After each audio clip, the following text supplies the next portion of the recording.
Mais c'est une blague de mauvais goût, cette histoire. Ça fait maintenant, c'est récurrent depuis 2013, qu'on leur répète que eux, c'est des rentiers, et que le gaz de schiste n'offre pas de rente. Le gaz de schiste aux États-Unis, c'est parce que sa fiscalité est quasiment nulle, il y a même du dumping, qu'il arrive non pas à être rentable, mais à être utile à l'économie locale. Les Américains ont une stratégie, c'est s'autonomiser vis-à-vis du marché mondial, mais après, noyer le marché, mais pas pour gagner. C'est pas des marges énormes. Aujourd'hui, la plupart des boîtes qui travaillent dans le gaz et le pétrole de schiste sont coincées en bourse et avec les banques. Surendettement. Ce surendettement-là, déjà en même temps, au ministère de l'énergie algérien, il y a des gens qui attendent le crash du schiste américain pour rebondir avec leur pétrole conventionnel. En même temps, 2 heures après, dans un autre bureau, il dit que la chanson inverse. Là où les Américains payent 2,5 millions maintenant de dollars pour un puits moyen, les Algériens paieront 7 minimum.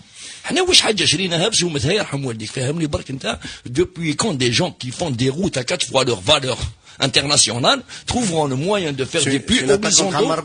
Tout le monde. Voilà, Margoul, il n'était pas tout seul dans une jungle.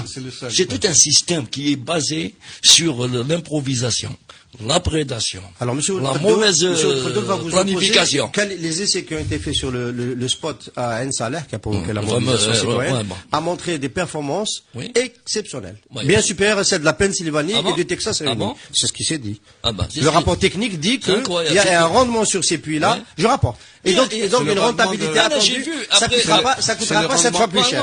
Ça coûtera pas 7 fois plus cher. Combien ils ont coûté les 2 puits? On va pas aller très loin. Mais combien ont coûté ces puits? À l'époque, un puits de gaz de schiste, c'est une durée de vie très courte. 4 ans maximum. Et 4 ans, mais si en rectiligne, en linéaire, 80% de chute la deuxième année. Donc il faut creuser 2000 puits pour avoir 20 milliards de mètres cubes. Il faut creuser 2000 puits d'un coup, et chaque année, il faut creuser la deuxième année 1500, après 1200, donc il faut revenir à 2000. On va creuser des milliers de puits. Le même ministre qui dit 62